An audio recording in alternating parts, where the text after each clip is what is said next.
এই যে এসে গেল সাউথ ইন্ডিয়ান বিরিয়ানি। তোমরা জাস্ট একবার এই মন্দিরটা ঢোকার গেটটা দেখো কতটা উঁচু আর লম্বা, কি ভিউ। আর হ্যাঁ, তোমাদের সামনে এই পুকুরটা কিন্তু আগেকারের জামানায় পুরো কুমির দিয়ে ভরা থাকতো। এখন ওয়াচ টাওয়ার থেকে নিচে নামছি আর এখান থেকে তোমাদেরকে মন্দির, এই সামনের মন্দিরটা হলো ভেলোরের তিরুপতি বালাজি মন্দির। চলে এলাম ট্রাই করতে ভেলোরের স্ট্রিট ফুড। এখন আমি অর্ডার করেছি এই যে স্ট্রিট ফুডটা তোমাদের সামনে বানাচ্ছে, এটাকে কিন্তু বলা হয় মিন সেমিয়া। সাউথ ইন্ডিয়া আসলাম আর ধুতি কিনবো না, তা কি কখনো হতে পারে? তাই চলে আসলাম ধুতি কেনার জন্য ধুতির দোকানে। তোমাদের সামনের এই ধুতিটা কিন্তু কপারের ধুতি, কপার দিয়ে বানানো। তার সাথে কিন্তু এই দোকানটায় এরকম সাউথ ইন্ডিয়ান শাড়ির কালেকশানও আছে। উপরের ফ্লোরটায় দেখতে চলে আসলাম মায়ের জন্য। অবশেষে কিন্তু পৌঁছে গেলাম শ্রীপুরম গোল্ডেন টেম্পলের সামনে। আর এই মন্দির কিন্তু 1500 কিলো সোনা দিয়ে বানানো। নমস্কার বন্ধুরা, আমার নাম হলো বিশ্বরূপ রায় আর স্বাগত জানাই তোমাদেরকে একটা নতুন ভিডিওতে। সো আজকের ভিডিওতে কিন্তু আমি ভিজিট করতে চলেছি প্রত্যেকটা ভেলোরের ট্যুরিস্ট প্লেসেস। বেসিক্যালি আমি কিন্তু এই ভিডিওটায় তোমাদেরকে ভেলোরের ভ্রমণ করে দেখাতে চলেছি, কারণ মানুষে কিন্তু ভেলোর আসে চিকিৎসার ক্ষেত্রে, আর চিকিৎসার ক্ষেত্রে আসলে কিন্তু বেশ অনেক কয়েকদিন ওয়েট করতে হয় আমাদেরকে, ভেলোরে স্টে করতে হয়। সো তোমরা কিন্তু ফ্রি টাইমে এই জায়গাগুলো এক্সপ্লোর করে দেখতে পারো। এখন আমি যাচ্ছি ব্রেকফাস্ট করতে আর তোমাদেরকেও দেখাই। সো এখন আমি চলে এসেছি ভেলোরের একটা খুব প্রসিদ্ধ বিরিয়ানির দোকানে, যেটার নাম হচ্ছে আম্মা বিরিয়ানি। এবার ভেতরে যাই, গিয়ে তোমাদেরকে বিরিয়ানিটা অর্ডার করে দেখাই। সো এখানটা কিন্তু চলে এসছে ভেজ বিরিয়ানি। এই ভেজ বিরিয়ানিটার দাম কিন্তু নিল 40 টাকা, শুধুমাত্র 40 টাকা। এবার দেখি এর সাথে কী কী দেয়। সো এর সাথে কিন্তু এখানটায় দিচ্ছে পেঁয়াজ, আর তার সাথে দিচ্ছে এই সবজিটা। এবার এটাকে মিক্স করি, খেয়ে তোমাদেরকে বলি কেমন এটা খেতে। খেতে কিন্তু দারুণ, বেশ ভালো খেতে। আর এইটা পেঁয়াজ আর এর সাথে এটা কিন্তু এই যে সবজিটা দিয়েছে এটা কিন্তু বেগুনের সবজি, আর খেতে কিন্তু খুবই ভালো বিরিয়ানিটা। এবার এই বিরিয়ানিটাকে ফিনিশ করি, তারপর আমি তোমাদেরকে ফার্দার দেখাচ্ছি। সো বিরিয়ানি কিন্তু খাওয়া হয়ে গেছে, আর বিরিয়ানিটা কিন্তু খুব ভালো ছিল খেতে, মানে আলাদাই রকমের টেস্ট, আমাদের কলকাতার বিরিয়ানির থেকে সম্পূর্ণ আলাদা। মানে জিনিসটা স্বাভাবিক না, মানে সব জায়গার খাবারের একরকম তো আর টেস্ট হয় না, এক এক প্রান্তে গেলে ইন্ডিয়ার এক এক রকমের টেস্ট পাওয়া যায়। এবার তোমাদেরকে ভেলোর ফোর্টের সামনে গিয়ে দেখাই। সো এখন কিন্তু আমি পৌঁছে গেছি ভেলোর ফোর্টের সামনে, আর এটা কিন্তু ভেলোর ফোর্টে ঢোকার রাস্তা। এবার সামনে যাই, আর ভেলোর ফোর্টে ঢুকতেই কিন্তু লেফট সাইডে তোমরা ভেলোর ফোর্টের গ্রাউন্ড দেখতে পাবে, আর সামনে কিন্তু আমার ভেলোর ফোর্টের মেন এন্ট্রেন্স। আর এই ভেলোর ফোর্টে ঢুকতে কিন্তু একটা টাকারও ফি দিতে লাগে না, মানে এটা সম্পূর্ণ ফ্রি, তোমাদেরকে একটা পয়সা পে করতে হবে না এই ভেলোর ফোর্টে এন্টার করার জন্য। সম্পূর্ণ ফ্রি এন্ট্রি। আর এন্ট্রির টাইমের ব্যাপারে বলে দিই, সো সকাল 9টায় কিন্তু এন্ট্রি খুলে যায়, আর বিকেল 5টায় কিন্তু এন্ট্রি ক্লোজ হয়ে যায়, ঠিক আছে, ক্লোজিং টাইম সেইটা। আর এই ভেলোর ফোর্ট কিন্তু 3 কিলোমিটারের রেডিয়াসে ছড়ানো আছে, উইচ মিনস তোমাদের কিন্তু বেশ অনেক টাইম লাগবে পুরো ভেলোর ফোর্টটাকে এক্সপ্লোর করে দেখার জন্য। আর তার সাথে ভেলোর ফোর্টের মধ্যে কিন্তু আছে একটা মন্দির, একটা চার্চ আর একটা মসজিদ। আর এই 3 মন্দির, মসজিদ আর চার্চের মধ্যে কিন্তু সবথেকে প্রথমে বানানো হয়েছিল মন্দিরটা, আর মন্দিরটার নাম হচ্ছে জলকন্দেশ্বরের মন্দির। আর এই জলকন্দেশ্বরের মন্দির কিন্তু মহাদেবের মন্দির। আর চার্চটার নাম হচ্ছে সেন্ট জনস চার্চ। আর যে মসজিদটার কিন্তু কোনো নাম দেওয়া নেই। সো ভেলোর ফোর্টের মধ্যে এন্টার করার পরেই কিন্তু তোমরা এই রাইট সাইডে আসার পর কিন্তু বেশ অনেক কটা ভিউ পয়েন্টস দেখতে পাবে। এবার চলো গিয়ে তোমাদেরকে আমি ভিউ পয়েন্টগুলো দেখাই। এ দেখো ভিউ পয়েন্টের সামনে এসে গেছি, আর এর উল্টো দিকে কিন্তু আছে কিন্তু মহাদেবের সেই মন্দির, জলকন্দেশ্বরের মন্দির। কত সুন্দর লাগছে সানসেটের টাইমে। আর এই মন্দিরের ভিউ পয়েন্টের জাস্ট উল্টো দিকে কিন্তু আছে এই ভিউ পয়েন্টটা। এই ভিউ পয়েন্টে গিয়ে এবার আমি তোমাদেরকে দেখাই, আর তোমরা জাস্ট দেখবে এখানটায় কিন্তু খুবই দারুণ এই ভিউ পয়েন্টটা। এখন আমি দাঁড়িয়ে পড়েছি এই ভিউ পয়েন্টটায়, আর তোমাদের সামনে এই যে পুকুরটা আছে, এই পুকুরটায় কিন্তু আগেকারের জামানায় পুরো মানে কুমির দিয়ে ভরা থাকতো। আর জাস্ট উল্টো দিকে দেখো মহাদেবের মন্দিরটা কি সুন্দর লাগছে সানসেটের টাইমে। আর এই যে সেই পুকুর, যেটা কিন্তু পুরো কুমির দিয়ে ভরা থাকতো। আর হ্যাঁ, তার সাথে আর একটা জিনিস তোমাদেরকে দেখাই, এই যে কুমির দিয়ে তো ভরা থাকতো, কিন্তু তার সাথে এখানটায় কিন্তু লাইভ গার্ডসরা দাঁড়িয়ে থাকতো। মানে জাস্ট ইম্যাজিন করো কী লেভেলের সিকিউরিটি ছিল সেই জামানায়ও, মানে বলতে হবে। এই যে এখন কিন্তু আমি চলে যাচ্ছি মেন ভিউ পয়েন্টের দিকে, যেটা সবথেকে বড় ভিউ পয়েন্ট ওই যে সামনে। এই যে এখানটায় দেখো, এখন আমি উপরে যাচ্ছি এই ভিউ পয়েন্টটার, আর পুরোটা কিন্তু পাথর দিয়ে, মানে ওয়েল মেনটেন, সেই জামানা থেকে আজ পর্যন্ত কিন্তু বেশ ভালো করে মেনটেন করে রেখেছে। এবার যাই তোমাদেরকে উপরে যাই, উপরে গিয়ে তোমাদেরকে মেন যে ভেলোসিটির ওইটা তোমাদেরকে দৃশ্যটা আমি দেখাই। সো এই যে আমি এখন উপরে এসে গেছি, আর দেখো কত লোক এখানে সবাই ফটো এইসব তুলছে, আর সামনেই হচ্ছে পাহাড়, আর তার সাথে কিন্তু ডান দিকে হচ্ছে আমাদের সেই জলাকন্দেশ্বরের মহাদেবের মন্দির। এই দেখো কত লোক সবাই ভিডিও ফটো তুলছে। এইদিকে হলো ভেলোর শহর, পুরো ভেলোর শহরটা কিন্তু দেখা যাচ্ছে এখান থেকে খুব সুন্দরভাবে। আর ওই যে সামনে পাহাড়, আর এখান দিয়ে হচ্ছে এই রাস্তাটা দিয়েই এখন আমি আসলাম। এবার এই মন্দিরটায়ও যাব, জলাকন্দেশ্বরের মন্দির, এই মন্দিরে যাব, মন্দিরটায় গিয়ে তারপর তোমাদেরকে মন্দিরটাও দেখাবো। তার সাথে কিন্তু ওখানটাও ছোটো ছোটো আরও ভিউ পয়েন্টস বানানো আছে। আর হ্যাঁ, তোমাদেরকে এই ভেলোর ফোর্টের ইতিহাসের ব্যাপারে বলে দিই। সো এই ভেলোর ফোর্ট কিন্তু বানানো স্টার্ট হয়েছিল 16th সেঞ্চুরিতে। আর এই ভেলোর ফোর্টকে কিন্তু বানানো যেই স্টার্টিংটা হয়েছিল সেটা কিন্তু হয়েছিল 1526-এ, আর শেষ হয়েছিল কিন্তু 1595-এ, উইচ মিনস অ্যারাউন্ড পুরো 70 বছর মতন সময় লেগেছিল এই পুরো ভেলোর ফোর্টটাকে বানানোর জন্য। আর এই ভেলোর ফোর্টটা কিন্তু বানিয়েছিল এখানকার সুলতানরা। আর তারপর কিন্তু এই সুলতানদেরকে আমাদের ছত্রপতি শিবাজী মহারাজ এসে হারায়, আর তারপর কিন্তু বেশ অনেক বছর মারাঠা সাম্রাজ্য কিন্তু এই জায়গাটায় রুল করে। আর হ্যাঁ, মারাঠা সাম্রাজ্যের পর কিন্তু এই পুরো ভেলোর ফোর্টটাকে রুল করে ব্রিটিশ সাম্রাজ্য, যখন ব্রিটিশরা এখানটায় এসেছিল, মানে আমাদের দেশে যখন ব্রিটিশ রাজত্ব ছিল সেই সময়। অ্যান্ড অ্যাট লাস্ট ইন্ডিপেন্ডেন্স পাওয়ার পরে, মানে 1947-এর পর কিন্তু এই পুরো জায়গাটাকে আমাদের ইন্ডিয়ান গভর্নমেন্টই সামলায়। অবশেষে পৌঁছে গেলাম জলাকন্দেশ্বরের মন্দিরের সামনে। আর জাস্ট বাউন্ডারিটাকে দেখো, আর সামনের গেটটাকে দেখো। এই মন্দিরটায় কিন্তু বেশ অনেকগুলো গেট আছে। এখন এই গেটের সামনে আমি পৌঁছে গেছি। আর ঠিক উল্টো দিকে কিন্তু এখানটায় অনেক বাচ্চারা এখানটায় ক্রিকেট খেলছে। এবার সামনে যাই, গিয়ে জুতোটা রাখি, জুতোটা রাখার পর এই যে এখানটায় জুতোটা রাখবো, রাখার পর তারপর আমি তোমাদেরকে ভেতরে গিয়ে দেখাই। এবার একবার জাস্ট তোমরা মন্দিরের মেন গেটটাকে দেখো, কতটা হিউজ। আর মানে জাস্ট ইম্যাজিন করো, সেই জামানায় কিন্তু মেশিন এইসব এত টেকনোলজি ছিল না। আর এই পুরো পাথরের এই স্ট্রাকচারটা কিন্তু হাতে বানানো মানুষের, মানে ভাবা যায় এতটা বড় পাথর দিয়ে একটা কারিগরি এখানটায় করা হয়েছে। এবার ভেতরে প্রবেশ করি, আর ভেতরে ঢুকতেই কিন্তু একেবারে ঠান্ডা লাগছে, কারণ এই পুরো স্ট্রাকচারটা পাথর দিয়ে বানানো। সো অবভিয়াস বাইরে গরম লাগলে ভেতরটা ঠান্ডা লাগবে, আর পুরো ভেতরটা এটা ঠান্ডা। আর ঢুকতেই কিন্তু ডান দিকে একটা কোর্টইয়ার্ড আছে, আর তার সাথে সামনে এরকম একটা ছোট গেট আছে, এটাও পাথরের। আর তার সাথে কিন্তু এখানটায় বসার জায়গা বানানো। আর জাস্ট তোমরা এখান থেকে এই ভিউটা দেখো, কতটা উঁচু, লম্বা আর ম্যাসিভ। আর ভেতরে ঢুকতেই একটা গণেশ ঠাকুরের মূর্তি রাখা, এইটাও পাথর দিয়ে বানানো। আর জাস্ট দেখো কতটা সুন্দর লাগছে গণেশ ঠাকুরকে দেখতে।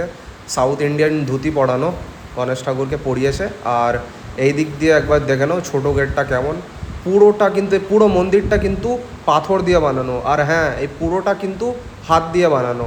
এই যে গণেশ ঠাকুর, এবার সামনে যাই, সামনে গিয়েও তোমাদেরকে দেখাই কী কী দেবী দেবতাদের মূর্তি আছে। আর হ্যাঁ, তার আগে একটা কথা তোমাদেরকে বলে দিই, এই মন্দিরে কিন্তু অনেক দেবী দেবতাদের মূর্তি আছে, কিন্তু এই পুরো মন্দিরটা কিন্তু মহাদেবের জন্য ডেডিকেট করে বানানো। আর এই যে ভগবান বিষ্ণুর একটা মূর্তি, শ্রী ভেঙ্কটেশা, ওখানটা আমাকে রেকর্ড করতে দিল না, যার কারণে আমি এই দিকে চলে আসলাম। ওই আন্টিটা আমাকে রেকর্ড করতে মানা করলো, কারণ ভেতরের ভগবানকে রেকর্ড করা যাবে না। সো বাইরের এই যত স্টোনের যেই স্ট্রাকচারটা আছে, পুরো আর্কিটেকচারটা আছে, আমি তোমাদেরকে তুলে ধরছি, কিন্তু হ্যাঁ, ভেতরের কিন্তু করা যাবে। সামনে এই যে পোলটা দেখছো তোমরা, এরকম পোল কিন্তু বেশ অনেক সাউথ ইন্ডিয়ান মন্দিরেই থাকে। এবার আমার জানা নেই যে পোলটার মানে আসল মহত্ব কী। তোমরা যদি জেনে থাকো দেন কমেন্ট সেকশানে আমাকে বলো। আর এই পোলটাকেও কী বলা হয় সেটাও আমাকে বলো। আর এটা হয়তো সোনা দিয়ে বানানো, এর জন্য এটাকে কাঁচ দিয়ে ঢেকে রেখেছে যাতে কেউ টাচ না করতে পারে। আর সামনে কিন্তু ভেতরে মহাদেবের মূর্তি, মানে আসল যে মেন শিবলিঙ্গটা, এটা কিন্তু সামনে ভেতরে আছে। আর এই দিকে আবার ঘুরে ঘুরে আবার এই দিকেই চলে আসলাম। ওই দিকটা দিয়ে আমি ভিজিট করেছিলাম, এবার এই দিক দিয়ে রাউন্ড মেরে আমি আসলাম। আর এখানটায় হনুমানজির মূর্তিও রাখা আছে। আর এই যে ডান দিকে মা লক্ষ্মীর, এই জায়গাটা কিন্তু পুরোটাই মা লক্ষ্মীর জায়গা। আর দেখেছো কতটা সুন্দর, মানে প্রত্যেকটা স্ট্রাকচার এখানটায় কিন্তু পাথর দিয়ে বানানো। মানে বাইরে খুব গরম লাগছিল, কিন্তু এই মন্দিরটায় আসার পরে কিন্তু আমার বেশ ঠান্ডা লাগছে, কারণ পুরো মন্দিরটা কিন্তু পাথরের বাউন্ডারি দিয়ে ঢাকা। আর জায়গায় জায়গায় কিন্তু এরকম ছাদ মতন বানানো, যার জন্য কি ঠান্ডা লাগছে। আবার এই যে এসে গেলাম যেখান দিয়ে প্রবেশ করেছিলাম সেই জায়গাটায়। আবার সামনে গিয়ে তোমাদের যেই ডান সাইডে যেই বারান্দা মতন বানানো আছে পাথর দিয়ে, ওখানটায় নিয়ে গিয়ে দেখায়। আর এখান থেকেও দেখো সামনে থেকে কত সুন্দর লাগছে এই গেটটা, মানে চোখ সরানো একেবারে যাচ্ছে না এই গেটটা থেকে। দারুণ দারুণ, একেবারে দারুণ, কারণ পাথর দিয়ে বানানো। আজকালকার জামানায় তো সবাই সিমেন্ট দিয়ে বানায়, কিন্তু সেই জামানায় কিন্তু পাথর দিয়ে হাত দিয়ে বানাতো, মানে পাথর ইউজ করতো কিন্তু ওইটাকে কাটা জন্য মানে মেশিন ইউজ হতো না, হাত দিয়ে করতো। এবার এর ভেতরে গিয়ে তোমাদের দেখাই। সো এখন আমি ঢুকে পড়েছি কিন্তু এই কোর্টইয়ার্ডটার মধ্যে, আর জাস্ট একবার তোমরা দেখো, আর এই জায়গাটা কিন্তু বিভৎস ঠান্ডা, মানে আমি সত্যি বলছি বেশ ঠান্ডা লাগছে। আর এখানটায় কিন্তু আমাদের হিন্দু আর্কিটেকচার এরকমভাবে বানানো আছে, সমস্তটা কিন্তু হাতে বানানো, সমস্তটা কিন্তু হ্যান্ডমেড, কোনো মেশিন ইউজ হয়নি, কিচ্ছু হয়নি। কারণ এটা কিন্তু আজ থেকে অ্যারাউন্ড 500 বছর আগেকার, 500 বছর আগেকার কিন্তু অতটা মেশিন এইসব কিন্তু এক্সিস্ট করতো না। আর জাস্ট একবার তোমরা আর্কিটেকচারটা দেখো, মানে মানুষ হাতে দিয়ে মানে হাতে করে কতটা সুন্দর করে আর্কিটেকচার করতে পারে। আর সাইড থেকে একবার দেখো এই গেটটা কেমন এখান থেকে লাগছে, দারুণ, কতটা লম্বা। এই যে কত লোক যাওয়া আসাও করছে এখান থেকে, সবাই এখানটায় মোস্টলি ভেলোরে সবাই ডাক্তার দেখাতে আসে, অ্যান্ড ডাক্তার দেখানোর জন্যই কিন্তু সবাই এখানটায় আশপাশটাও ঘুরে নেয়। সো এখন আমি কিন্তু বেরিয়ে পড়েছি মন্দিরের বাইরে, এবার এখান থেকে জুতো নেব। আর তোমরা কিন্তু চাইলে এখান থেকে ফুল, তারপর ফুল পাতা এইগুলো নিয়ে কিন্তু তোমরা পুজোও দিতে পারো। এবার যাই বাইরে, বাইরে গিয়ে তোমাদেরকে নেক্সট যে অ্যাট্রাকশনটা আছে ওইটা দেখাই। তার আগে এখানটায় কিন্তু তোমরা এই যে এই রথটা দেখতে পাচ্ছ, এই রথটা কিন্তু এখানটায় একটা সার্টেন ফেস্টিভ্যাল হয়, সেই সময় কিন্তু এই রথটাকেও বাইরে বের করা হয়। এবার যাই বাইরে, তারপর তোমাদেরকে ফার্দার দেখাই।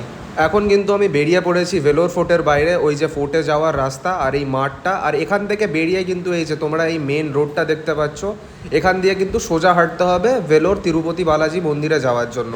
আর এখান থেকে কিন্তু ভেলোরের তিরুপতি বালাজি মন্দির শুধুমাত্র 15 মিনিট দূর, মানে ওয়াকিং ডিস্টেন্সেই। আর বাইরে কিন্তু তোমরা এরকম অনেক স্ট্রিট ফুডের স্টলস পেয়ে যাবে, সো এখান থেকেও তোমরা কিনে খেতে পারো। এবার যাই তিরুপতি বালাজির মন্দিরে, আর তোমাদেরকে তারপর গিয়ে দেখাই। ইতিমধ্যেই কিন্তু পৌঁছে গেলাম অ্যারাউন্ড ওই 10 থেকে 15 মিনিট হাঁটার পরে ভেলোরের তিরুপতি বালাজির মন্দিরের সামনে। ওই যে আমার সামনে তিরুপতি বালাজির মন্দির। এবার রোড ক্রস করে সামনে গিয়ে তোমাদেরকে মন্দিরটাকে আমি ভালো করে দেখাই। এই যে ভেলোরের তিরুপতি বালাজির মন্দির, আর এখানটা কিন্তু সাউথ ইন্ডিয়ায় তিরুপতি বালাজিকেই সব থেকে বেশি মানা হয়, মানে দেবী দেবতাদের মধ্যে। এবার ভেতরে যাই। সো ভেতরে গেলাম, কিন্তু ভেতরে রেকর্ড করা অ্যালাউ ছিল না, এর জন্য রেকর্ড করতে পারিনি, কিন্তু তোমাদের জন্য লুকিয়ে একটা ফটো তুলে এনেছি তিরুপতি বালাজির। এখন কিন্তু পৌঁছে গেলাম সন্ধ্যাবেলা ভেলোরের একটা খুব ফেমাস স্ট্রিট ফুড খাওয়ার জন্য। এই স্ট্রিট ফুডটার নাম হচ্ছে মিন সেমিয়া। আর এই মিন সেমিয়াটা কিন্তু বানানো হয় পেঁয়াজ, টমেটো, তারপর নানান রকমের ভেজিটেবলস, তারপর তার সাথে ডিম, এগুলো দিয়েই একসাথে ভেজে তোমার তারপর কিমা মতন করে বানানো হয়। তোমাদেরকেও এর মেকিংটা ফুল দেখাই আমি। আর হ্যাঁ, এটার যে প্রাইসটা ওইটা হচ্ছে 30 টাকা হাফ প্লেটের জন্য আর 50 টাকা ফুল প্লেটের জন্য। এবার তোমরা এর মেকিংটা দেখো।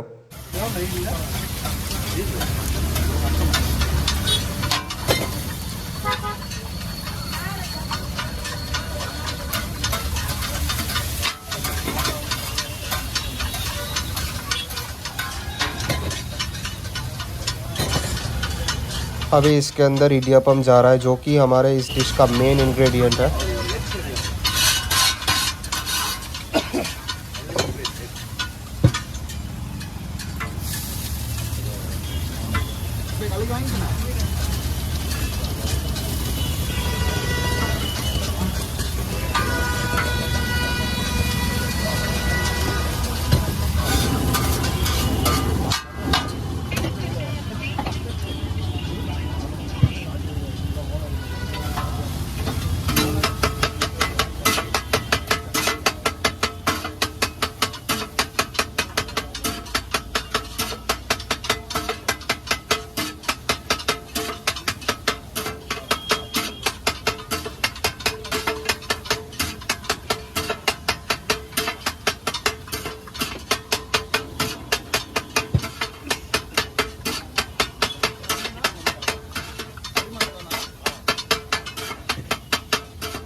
অবশেষে পেয়ে গেলাম হাতে মিন সেমিয়া। এবার এক হাতে ক্যামেরা ধরে রেখেছি, সো ট্রাই করে তোমাদেরকে টেস্টটা বলি। এবার এক চামচ খেয়ে দেখলাম, খেতে কিন্তু খুব ভালো, খুব মশলা দেওয়া। আর এইটার দাম নিয়েছে শুধুমাত্র 60 টাকা, যেহেতু আমি একটা ডিমও অ্যাড করিয়েছিলাম, ডিম ছাড়া 50 টাকা। সো এখন খাওয়া দাওয়া হয়ে গেল, আর এখন আমি র্যাপিডোর জন্য ওয়েট করছি, র্যাপিডো করে এখন হোটেলে যাব, তারপর হোটেল থেকে কিন্তু আমি যাব শপিং করার জন্য। সো শপিং করাটাও তোমরা দেখো যে কোনখান থেকে, মানে সাউথ ইন্ডিয়ায় যদি আসো আর তোমাদের যদি শপিং করার ইচ্ছা থাকে, সো কোনখান থেকে শপিং করাটা বেটার হবে ওইটাও আমি তোমাদেরকে এই ব্লগে এখন দেখাতে চলেছি। এখন কিন্তু এসে গেছে আমার র্যাপিডো ড্রাইভার, এবার এই দাদার সাথে যাই, গিয়ে তারপর তোমাদেরকে আমি ফার্দার হোটেলে গিয়ে দেখাই। চলো একবার তোমরা জাস্ট ভেলোরের রাস্তাঘাটগুলো দেখে নাও, খুব পরিষ্কার পরিচ্ছন্ন, নিট অ্যান্ড ক্লিন। আর খুব এখানটা সব থেকে বেস্ট জিনিস লাগলো যে এখানকার লোকে ট্রাফিক রুল খুব ভালো করে মেনে চলে। এখন কিন্তু পৌঁছে গেলাম হোটেলে। হোটেলে পৌঁছানোর পর সন্ধ্যাবেলার এখানটা একটু চা বিস্কুট, বাঙালির ঘরে তো চা বিস্কুট চলতেই থাকে সন্ধ্যাবেলার সময়। সো এই চাটা খাবো, চাটা খেয়েই তারপর আমি শপিং করতে যাই আর তোমাদেরকেও শপিংটা দেখাই। এখন বাজে সন্ধে 8টা বা রাত্রির 8টা, আর এখন বেরিয়ে পড়লাম শপিং করার জন্য। আর ভেলোরের যেই এই জায়গাটা দেখতে পাচ্ছ, এই রাস্তাটায় কিন্তু মোস্টলি শপিং মল আর দোকান থাকে। আর ওই যে সামনে তোমরা যে দেখছো রামরাজ কটন, ওখানটা দিয়ে কিন্তু আমি আজকে শপিং করতে চলেছি। এবার সামনে যাই, সামনে গিয়ে তোমাদেরকে দেখাই। সো এখানে কিন্তু আমি সামনে পৌঁছে গেছি, এই যে রামরাজ কটন লিনেন। আর এই দোকানটা কিন্তু আমি এসেছিলাম গুগল রিভিউজ দেখে। তোমাদেরকেও একবার ভেতরের অ্যাম্বিয়েন্সটা আমি দেখিয়ে দিই ভালো করে। সো কিছুটা এরকম দেখতে দোকানটা ভেতর থেকে। আর সামনে কত ধুতির কালেকশন, জাস্ট দেখো তোমরা কত ধুতির কালেকশন। আর এই যে এখানে আন্টিটা আমাদেরকে ধুতি বের করে করে দেখাচ্ছে। আর এখানটায় কালো ধুতি এর জন্য দেখাচ্ছে কারণ আমি একটু আগে আন্টিটাকে বললাম যে কালকে আমরা শ্রীপুরম গোল্ডেন টেম্পলে যাচ্ছি পুজো দেওয়ার জন্য, যার কারণে আন্টিটা এই কালো রঙের ধুতি দেখালো। বাট এখানে আমি কালো রঙের ধুতিটা নিচ্ছি না। কালো রঙের ধুতিটা এর জন্য নিচ্ছি না কারণ দক্ষিণ ভারতে কিন্তু খুব ডমিনেন্টলি সাদা রঙের এই ধুতিগুলো পরা হয়। আর কালকে মন্দিরে যাচ্ছি এর জন্যই আর কি, মানে কখনো কোথাও কোনো জায়গায় পুজো দেওয়ার সময় কিন্তু ওই কালো রঙের ধুতি পরে সাউথ ইন্ডিয়ায়, এর জন্যই আর কি ওই কালো রঙের ধুতি দেখালো উনি। আর এখানটায় সাদা রঙের এই ধুতিটা দেখাচ্ছে। এবার দেখি কেমন কি পছন্দ, কতটা হয় কতটা হয় না, তারপর আমি মেন ফাইনাল করার পর তোমাদেরকে আরও দেখাবো। এখানটা আরও ধুতি দেখাতে বলেছি কারণ বেশ অনেক ধুতির কালেকশন। সো ভালো করে চুজ করেই এখান দিয়ে আমরা এখন নেব। আর এখানে আমি কালো রঙের ধুতিটা নেব না, এর জন্য আমি বলে দিলাম যে কালো রঙের ধুতিটা রেখে দিন। আর তার জায়গায় এই ধুতির সাথে কিন্তু সাউথ ইন্ডিয়ায় এই যে এই টাওয়ালটাও, মানে গামছার মতন, এটা কিন্তু ঘাড়ে ঝোলানো হয়। সো এই ঘাড়ে ঝোলানোর এই গামছাটাও নিয়ে নিলাম। আর এই ধুতিটার দাম পড়লো হলো 1600 টাকা, আর এই গামছাটার দাম নিল 300 টাকা। উইচ মিনস টোটাল প্রাইসটা কিন্তু এই পুরো একটা পেয়ারের একটা সেটের আমার কাছে পড়লো 1900 টাকা। মানে এখনও আমি পেমেন্ট করিনি, বাট হ্যাঁ হিসাবের ক্ষেত্রে আমি তোমাদেরকে বলে দিচ্ছি। আমি একটা সেট ধুতি পছন্দ করলাম, এবার আমার বাবারও ইচ্ছে করলো যে সাউথ ইন্ডিয়া এসেছি তো আমিও নিজে একটা সেট ধুতি কিনে নিই। এর জন্য আন্টিকে বলা হলো যে আরও ধুতি দেখাতে। আর তোমরা যে সামনে এই ধুতিটা দেখতে পাচ্ছ ব্রঞ্জ কালারের লাইনিং বানানো, এটা কিন্তু পুরোটা তামার সুতো দিয়ে বাঁধানো, ঠিক আছে? মানে এই সামনে যে লাইনটা দেখছো তোমরা, এটা কিন্তু তামার সুতো দিয়ে বানানো। এই যে আন্টি যেটা হাতে নিল ওটা কিন্তু পুরোটা তামার সুতো দিয়ে বাঁধানো। মানে আমি জানতাম না যে সাউথ ইন্ডিয়ায় এত প্রকারের ধুতি পাওয়া যায়। আর এখানে যে তোমরা সামনে এই ধুতিটা দেখতে পাচ্ছ, এই ধুতিটা কিন্তু আমার বাবা নিজের জন্য পছন্দ করলো। আর এটার একটু বেজিশ কালার একটু ডিফারেন্ট আমারটার থেকে। এখন যাওয়া হচ্ছে এই দোকানটার ফার্স্ট ফ্লোরে শার্ট কেনার জন্য। সো এখন পৌঁছে গেছি ফার্স্ট ফ্লোরটা। আর ফার্স্ট ফ্লোরটায় কিন্তু shirt plus south Indian sari. দেখো ডান দিকে পুরো শার্টের কালেকশন। এখানে আমি আর বাবা ধুতির সাথে পরার জন্য শার্ট চুজ করছি, আর পেছনে আমার মা ওখানটায় সাউথ ইন্ডিয়ান শাড়িগুলোকে দেখছে। এখানটায় মোস্টলি কাঞ্চিপুরম, তারপর কাঞ্জিভরম মহিলাদের শাড়ি পাওয়া যায়। আর এখানটায় এরকম লিনেন শার্ট তোমরা দেখতে পেয়ে যাচ্ছ। এক একটা শার্টের প্রাইস কিন্তু 800 টাকা। আর এদিকে মাও শাড়ি দেখছে, এখানটায় সাউথ ইন্ডিয়ান শাড়ি প্রচুর কালেকশন। যেহেতু দুটো ধুতি কেনা হয়েছে তাই এখানটায় দুটো শার্ট আমরা চুজ করে নিলাম। আর দুটো শার্টের দামই কিন্তু 800 টাকা ইচ, মানে দুটোর দাম পড়লো কিন্তু 1600 টাকা অ্যারাউন্ড। এখানটায় এমআরপির থেকে কম দামে নিচ্ছে, আর কোনোটার একদম এমআরপির প্রাইসই নিচ্ছে। এবার গিয়ে বিলিংটা করাই। এখন পৌঁছে গেছি কিন্তু বিলিং কাউন্টারে, আর আমাদের জিনিসের বিলিং চলছে। আর এখানটায় যে টোটাল প্রাইসটা এসছে এতগুলো জিনিসের, ওইটা হচ্ছে 3080 টাকা। আর ডিসকাউন্টের পর ডিসকাউন্টের পর এসছে 2,990 টাকা, মানে ওই অ্যারাউন্ড 90 টাকার ডিসকাউন্ট পেলাম, মানে 3,000 টাকাই অন অ্যান অ্যাভারেজ খরচা হচ্ছে আমাদের এতগুলো জিনিসপত্রের জন্য। সো এখানটায় কিন্তু আমরা নিয়ে নিয়েছি দুটো ধুতি, দুটো গামছা আর দুটো হোয়াইট শার্ট। আর এটার যে টোটাল প্রাইস ওইটা কিন্তু আমাদের কাছ দিয়ে নিল 2,990 টাকা, মানে এভারেজ 3,000 টাকা। আর হ্যাঁ দর্শক বন্ধুরা, এখনও কিন্তু আমাদের এই ব্লগটা শেষ হয়নি, কারণ কালকে মানে রাত পোহালেই কালকে কিন্তু আমি যেতে চলেছি ভেলোরের গোল্ডেন টেম্পলে, মানে শ্রীপুরম গোল্ডেন টেম্পলে, যেই টেম্পলটা কিন্তু 1500 কিলো সোনা দিয়ে বানানো। মানে ভাবতে পারছো 1500 কিলো সোনা। এবার সকাল হোক, তারপর সকাল হওয়ার পর তোমাদের সাথে আবার দেখা করছি। সো শুভ সকাল বন্ধুরা, হয়ে গেছে সকালবেলা, আর এখন কিন্তু আমরা যাচ্ছি শ্রীপুরম গোল্ডেন টেম্পলে। আর এখান থেকে কিন্তু শ্রীপুরম গোল্ডেন টেম্পল যাওয়ার জন্য তোমাদেরকে অটো ভাড়া করেই যেতে হবে। ওখানটায় বাসও যায়, কিন্তু বাস অনেক টাইম লাগায়। এখানটায় কিন্তু আমরা র্যাপিডো থেকে অটো বুক করে নিয়েছিলাম। আর হ্যাঁ, তোমাদের ইনফরমেশনের জন্য আমি বলে দিই যে ভেলোরের এই যেই মেন সিটি সেন্টার আছে, এখান থেকে কিন্তু শ্রীপুরম গোল্ডেন টেম্পলের যে ডিস্টেন্সটা ওইটা হচ্ছে 9 কিলোমিটার। আর এখানটায় তোমরা বাসে করেও যেতে পারো, সাথে ট্যাক্সি বা অটো রিজার্ভ করেও যেতে পারো। বাট এখানটায় কিন্তু আমি তোমাদেরকে ব্যক্তিগতভাবে প্রিফার করবো যে এইদার ট্যাক্সি ভাড়া করে যাও বা অটো ভাড়া করে যাও, মানে রিজার্ভ করে, কারণ বাসে গেলে কিন্তু খুব হতাশ হতে হয় এই গরমের মধ্যে। সো আমি তোমাদেরকে প্রিফার করব যে একটা অটো বা ট্যাক্সি রিজার্ভ করে গেলেই কিন্তু তোমরা ইজিলি নিজের ফ্যামিলির সাথে পৌঁছে যেতে পারবে। আর হ্যাঁ, এই অটোওয়ালা দাদাটা কিন্তু আমাদের কাছ থেকে চার্জ নিয়েছিল 250 টাকা 9 কিলোমিটারের জন্য। আর ওই দেখো সামনে শ্রীপুরম গোল্ডেন টেম্পলের গেট, যেমন তারাপীঠের বাইরে এরকম একটা গেট বানানো থাকে, ঠিক তেমনই এখানটায় ওই শ্রীপুরম গোল্ডেন টেম্পলের গেট এখানটায় বানানো আছে। এবার সামনে কিন্তু একটা পাহাড় আসবে, এই দেখো পাহাড়ের উপর দিয়ে কিন্তু এই ব্রিজটা, মানে দুদিকে পাহাড় আর মাঝখান দিয়ে এই ব্রিজটা, তোমরাও ভিউটাকে পুরো এনজয় করো। আর জাস্ট 3.5 কিলোমিটার পরেই কিন্তু পৌঁছে যাব শ্রীপুরম গোল্ডেন টেম্পল।